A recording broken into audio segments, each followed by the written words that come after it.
What is up, clean freaks and filthy friends alike? Filthy Dan coming at you for another film discussion, and today, taking a look at a film that I've been pushing off for a little too long. If not for Shannon and BrettMan from Good Real Hunting, it probably would have been a couple more years before I got around to watching You're Next.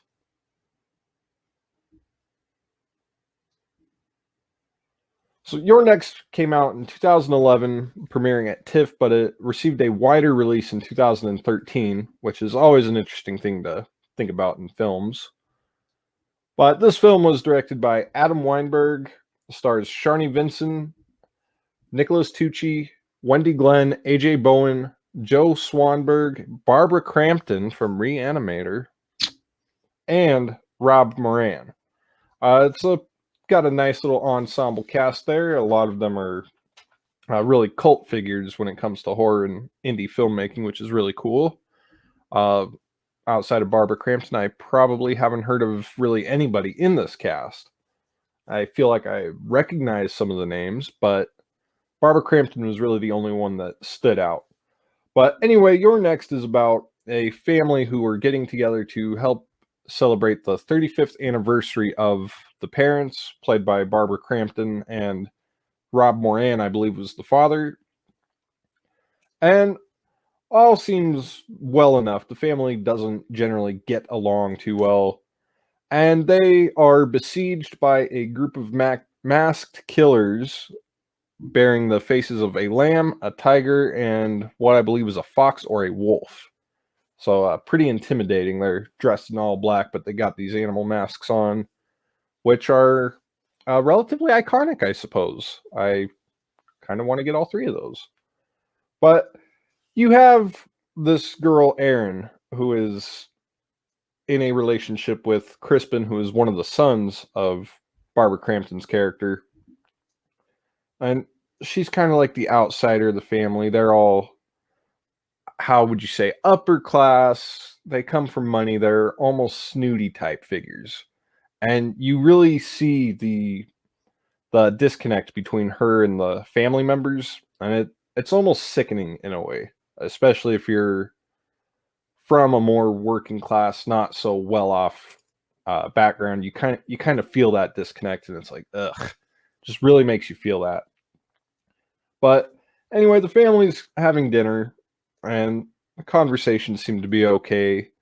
The oldest brother is kind of a patronizing dickbag at first. He's making fun of his sister's boyfriend for being an underground filmmaker, and you can tell he's just fucking with the guy really bad. And after he's had his fun there, he moves on to poking fun at Erin and Crispin's relationship. How Crispin had been teaching her and she was a student of his.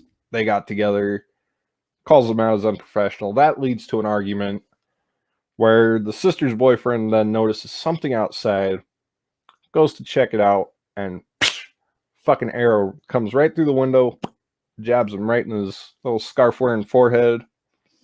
That was the first sign that shit's getting real, and everybody's so caught up in the argument that they're having at the table that it almost takes them a real good minute to even realize that the dude's been hit. But Erin's like looking down, she sees the glass on the floor, looks up at the window, sees the little hole, looks over to the left just a little bit, notices the dude there, and it's fucking chaos ensues from there. Everybody's like, okay, what the fuck do we do? What the fuck do we do? They all start panicking, but they got to get out of the dining room because there's quite a few too many windows. You got fucking arrows shooting through the fucking window, but they make it to the living room, the parlor area. It's almost a mansion, so I don't know the geographics of the house too well. But anyway, they get out there. One of the brothers is hit in the back with an arrow, so he's becoming relatively unable to really do a whole lot at that point, just because he's starting to bleed out. The arrow hit him. It went pretty fucking deep. Those looked like pretty big arrows, and looked like it went most of the way in. And man, that was really interesting. But they try to phone the police. Notice that they can't.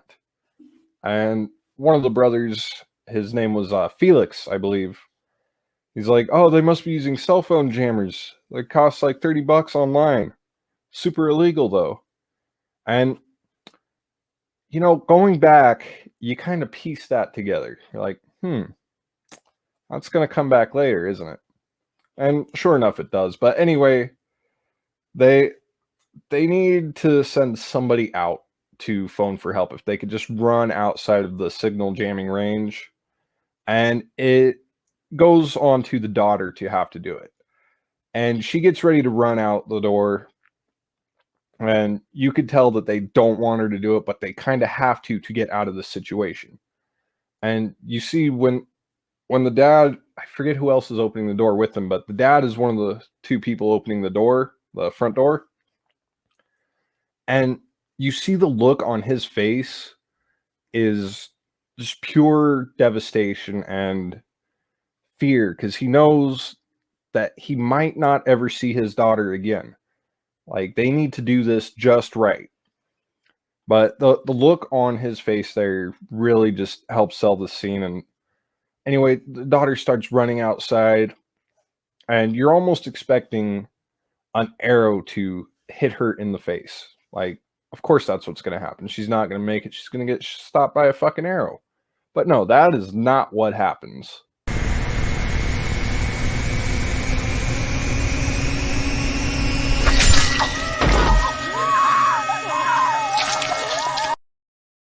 Yes, garrote wire across the fucking doorway. That shit caught me off guard. I was expecting an arrow to hit her right in the face or in the chest or something. I knew she wasn't going to make it. But that scene is sold furthermore by the further chaos that ensues, the emotion that the family members sell who do really give off emotional response to the situation.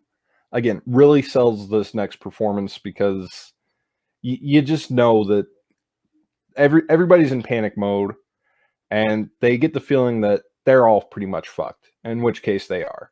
But the performance by Barbara Crampton and the father character here really helps sell this part.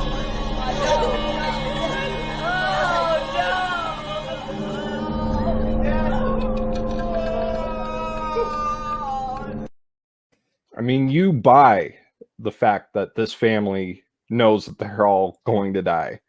And you just start really feeling it, because that's one thing everybody really holds dear to their heart, is their family connection. And seeing that come under attack in this film really will move a lot of people. I'm not sure if everyone else feels this, but that's like one of the first things I really picked up on as this film was starting to progress. And so after the daughter slowly bleeds out, and from there, the brother Crispin, who is Aaron's boyfriend, decides that, okay, he's going to have to make the next run for it. He does, goes out of his way. And Crispin was one that I was suspicious of immediately. There was just something about him. It's like, I don't know, you don't feel quite right, but he takes the run out. It's like, oh, fuck, maybe he's not. But didn't really know what to think from there. But you get to the point, though, as the film progresses, the masked killers have to make their way into the house, because the fortification is gotten really well at this point. But even before that, they take Barbara Crampton upstairs, because she's in full fucking panic mode. I mean, what mother wouldn't be after watching one child die and knowing that the other one has to fucking run out and try and get help? So they take her up to the bedroom, have her rest, and there's a killer in the room with her, hiding under the bed the whole time. That leads to, of course, her getting killed, screaming really loud, sends the family upstairs, and they realize that, oh fuck, they are in the house too. And you got "You're Next" title card written in fucking blood. That would have been pretty interesting if that's where they did throw the title card, though. But from that point, when the killers do start coming in, Erin immediately shows how fucking badass and resilient she could be. Like, there's a point where one of the killers smashes through the window, tries to grab her. She gets a knife and stabs him in the hand. And you think, oh, fucking bitch is going to run away. No, she goes just a couple feet forward, opens the knife drawer, gets ready to stab him again. Something we don't see too often in these kind of movies. So that was a real fucking breath of fresh air right there. But from that point, she turns around, sees the dude is gone. So it's like, oh, fuck, man. But the simple fact that she even made the attempt to try and get him again, fucking great. I cannot praise that enough. And it only gets better from there. One of the killers makes his way into the house through one of the larger windows, and she's already fortified it with these little boards with nails through them. Dude steps on the nail, starts fucking freaking out, because who wouldn't? But if he hadn't been wearing those cheap ass fucking tactical shoes, probably would have not had to deal with that. That's why you need to get those puncture resistant Timberlands. But anyway, she gets in a little scuffle with him and picks up a little meat tenderizer, hits him once, and you're like, okay, so here's where she's going to drop the ball and continue running, taking everyone else. Let's run. Oh, no, no, no.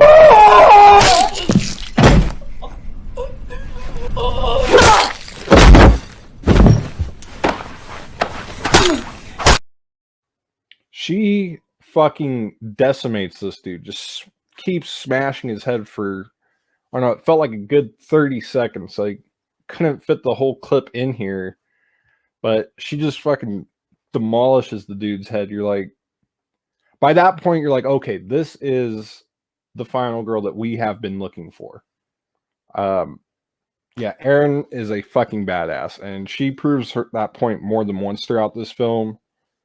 As it goes along, you see that you learn that she grew up on a survivalist ranch, which is, it kind of helps explain a lot of her badassery.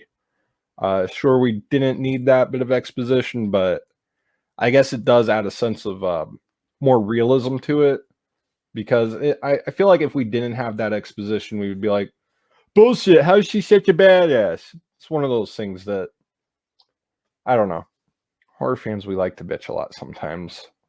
But you get another point where she's down in the basement and she's smashing the fucking lights on the ceiling, and one of the guys is coming after her again.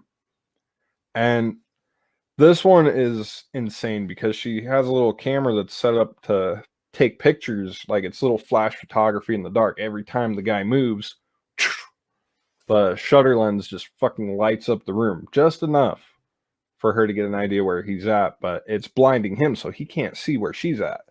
She comes out of the fucking darkness and just beats him to fucking death, man. It was fucking insane. Really another badass moment. Almost detrimental to the eyesight, but it was just another one of those great moments where it's like, this girl is fucking amazing. Like, you also have her jumping out windows and shit, like, to escape the killers.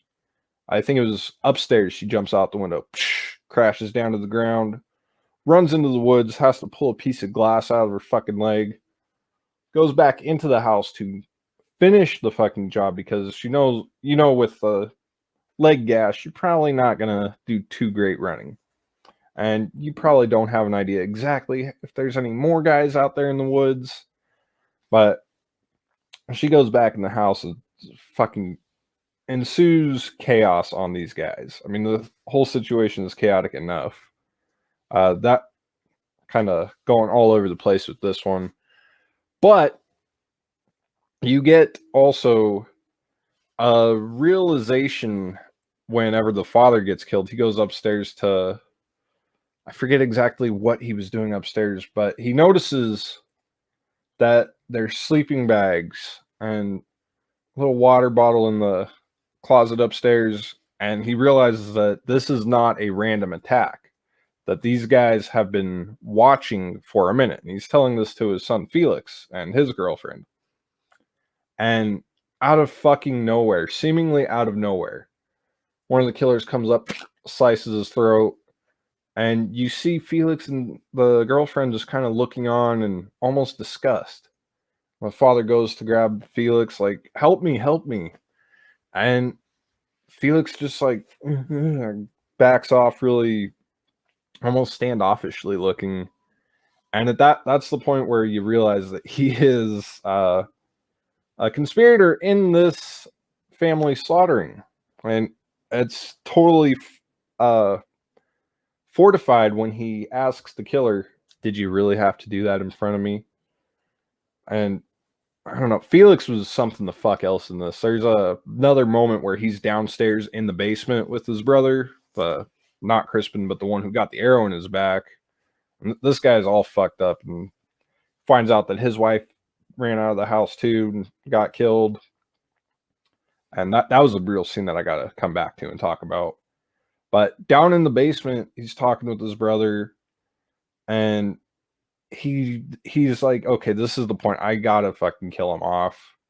And this, I think, for me personally, was the hardest scene to watch in the film because I have a brother, and I'm trying to put myself in the shoes of both characters here, like being turned against by my brother, like my brother turning against me, and then flipping it to where I would be the one turning against him. I'm just trying to fathom that when this part happens. It was just fucking insane because he's stabbing him with a bunch of different screwdrivers, fucking like 6 or 7 of them. And you're trying to fucking wrap your head around this. Just the sheer wow, what the fuck factor of it all. Would you just die already? This is hard enough for me.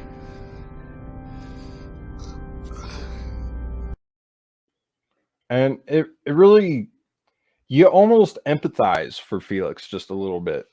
And it's in a really weird kind of way because it's like, God, you're fucked up. You're killing off your family. You're helping your family get killed off. You're paying these guys to come in and kill your family. But you see that there's that little bit of remorse and regret in his whole fucking character there. And it really does help really develop Felix as a character because you see that sure he wants the family fortune, wants his family out of the way so he can inherit all the money, greedy little bastard. But he's conflicted about it, and that's just something that you look at and it just makes you think fucking there's a lot more going on in this movie than meets the eye, man. But there's another sequence there back whenever the one girl runs out of the house, the dead brother's wife. Like this was earlier in the film, but I forgot to mention it appropriately. But she runs out, goes to the neighbor's house, and you see the neighbors killed off in the beginning of the film. The opening, cold open. And she's banging on the door. And you hear Looking for the Magic playing for the fucking 5th time in the movie. She's banging on the door like, you fuck, I know you're there. Open the damn door. Because you see the dude just sitting on the couch. She doesn't know he's dead, so it's like kind of chuckling away.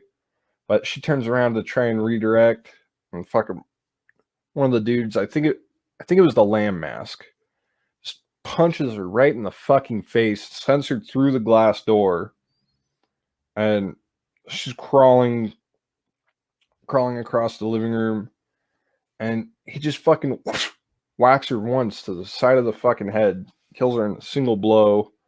Can't remember if he threw her through a table too, but it reminded me of American Psycho because you got this really upbeat song playing, and the killer, after doing his job, just has a seat, and he sits down next to this fucking dead guy, and it's like, I shouldn't be amused by this, but it reminds me of American Psycho. But anyway, back to wherever we were. Like Aaron is pretty much laid waste to the killers in the masks.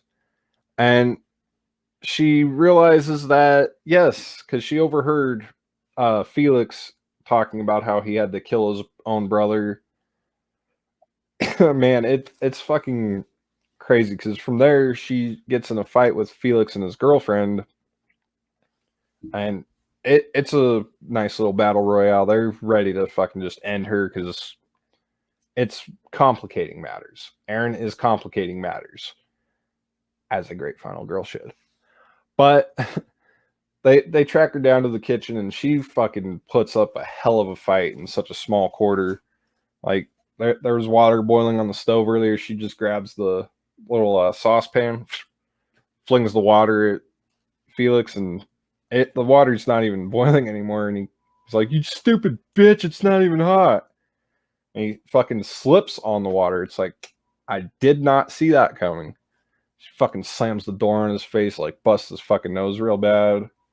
Hits the girl with the frying pan and gets in a nice little scuffle. And you get this really badass kill with a fucking blender. Like she grabs it, smashes it over his fucking forehead, and then sticks the blender blade right into the top of his head, just like plugs that bitch in and makes a little Felix shake out of his brains. And then proceeds to pull a knife out of her shoulder, stabs the bitch girlfriend in the head, and she's fucking lost her breath at this point. Like she's just wore out, tired. Like, can this night fucking be over? Could it possibly get any worse? You think she's done. You think she is finished with the night. Suddenly, Felix's cell phone starts ringing. Strange. She picks it up. Doesn't answer. She just picks up the phone. And you hear Crispin's voice. Is it done? And that's the moment when you realize, holy fuck, Crispin's in on this shit too, man. And fucking he's like, well, fuck this. It's cold and I'm coming back inside. And he does. And it's just, you know he knows that shit's getting really bad for him any second. And she confronts him about it. You would have let them kill me. And he's trying to tell her, no, everything's going to be all right. You were supposed to be a witness to testify against this. And he starts trying to bribe her with the inheritance that is going to be all theirs. And you almost think for a second, maybe she will, but you know in the back of your mind, she ain't taking that fucking shit. She fucking stabs him in the fucking neck. And he's just looking up at her. He's like, why? She's like, why not? Stabs him in the fucking eye. Probably gets right up there into his brain. Kills Crispin dead. Great fucking sequence. But as soon as she stabs him in the eye, fucking you see a cop at the window, just shoots her down and calls for backup because he sees the bloody massacre going on inside. When the cop comes around coming through the front door. And earlier we saw her rig up a very Nancy Thompson, Macaulay Culkin-esque sledgehammer axe combo up in front of the front door. Just fucking wire activated, you know? And cop goes over the door. She's like, no! And you know the cop fucking gets it right there. And the movie ends there.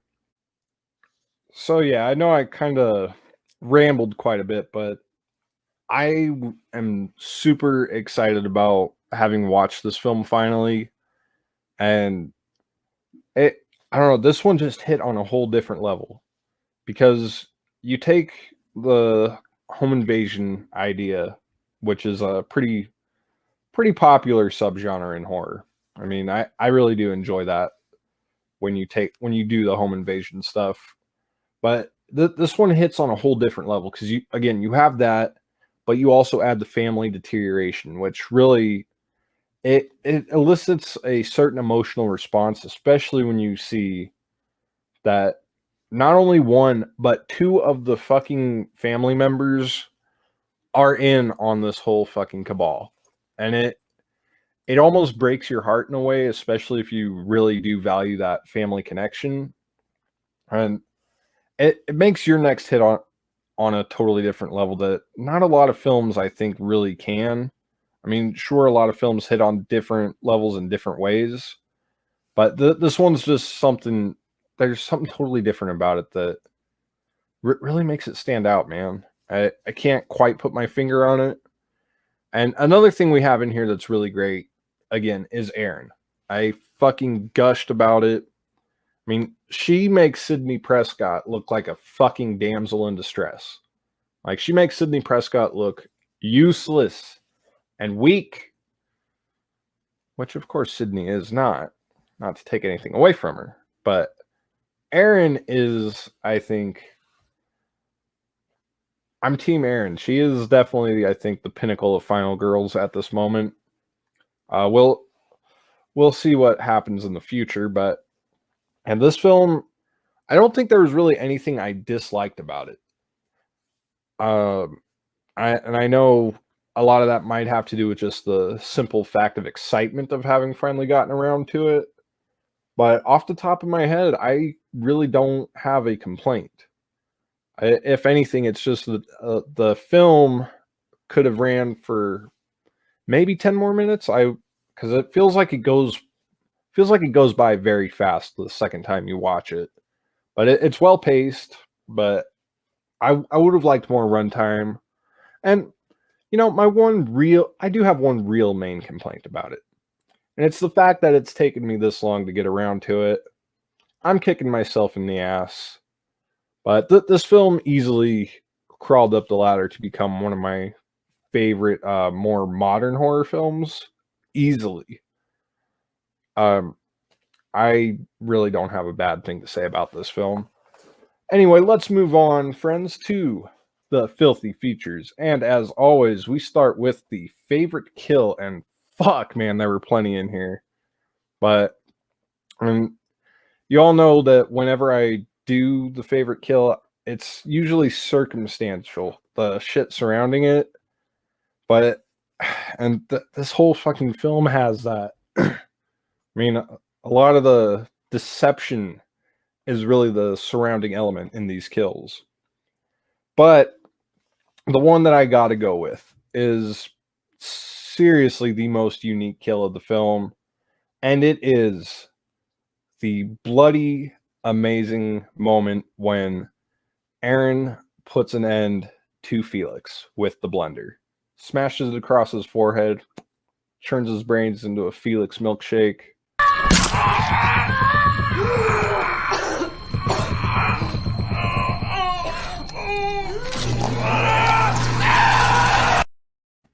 It's very, I don't think we've ever really seen something like that. We've always thought like different ways to use a blender to try and use a blender in a horror film. Like, how would that go? Would you just fucking probably just stick their arm down in there and just grind until they bleed out or whatever? But no, it just tops, I think, every other kill in this film. I mean, every kill in this film was fucking great. Like, it could have easily been any kill in the film had this one not been included. Like, if you didn't have the blender kill, I don't know which one I would have fucking picked, to tell you the truth. But blender kill easily gets my vote for coolest kill of the film. For smutty sightings, we start immediately with a sex scene. And it's that really, really bad kind of sex where the dude is just he's just doing the fucking, the guy's concerned only about getting himself off, and you see the disappointment in the chick's face. So it was a really lame sex scene for sure. And then there's a couple other moments where there isn't any smut going on, but the older brother is trying to get his girl to want to fuck right before they go down for the family dinner, but she's not in the mood. They're bitching at each other. There's another trying to get the sex going on scene that happens. And that's whenever you realize that Felix and his girlfriend are with the bad guys. And she is trying to fuck him on the bed where his dead mother is laying. This scene just needs to be mentioned for how fucked up it is. Like, even for me, that is just fucking gnarly. I appreciate a little bit of kinkiness here and there, but that's a whole other level that you cannot touch with a fucking 10-foot pole. She's like, come on, fuck me next to your dead mother, blah, blah, blah. It's like, Jesus Christ, woman. Jesus fucking Christ. Yeah, that was a really, really fucking disturbing scene. And in a totally different type of disturbing way. I mean, just no. God, no. But really, at the end of the day, Your Next is a film that is, I think, I'm not sure exactly where it sits, really, with the films that I would hold in the higher rankings.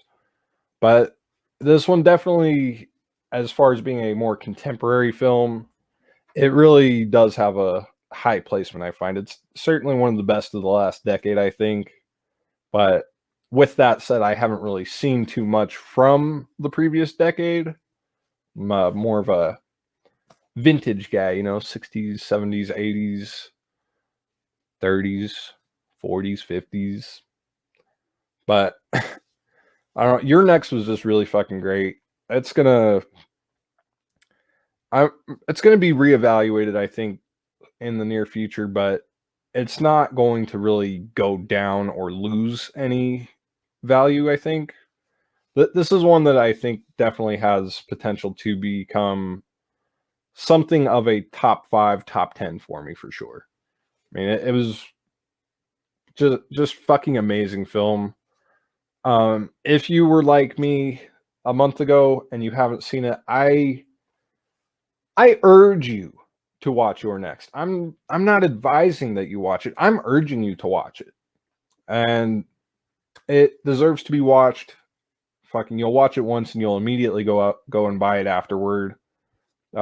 Personally, I think you should just fucking buy it and then just enjoy it, get your money's worth, and just keep fucking watching it. This is definitely I'd say about 4.5, maybe 5 star, not quite a 5-star film for me. It's like just that little nut hair right under 5 stars. As always, thank you all for watching. Please be sure to like and share this video. And if you haven't already, stab the fuck out of that subscribe button. We are on that crawl to 200. And I thank you all for enjoying this video. And if you're feeling extra filthy, go ahead and leave a comment down below. Tell me, what is y'all's favorite home invasion type horror movie? Let me know down below. And as always, stay filthy.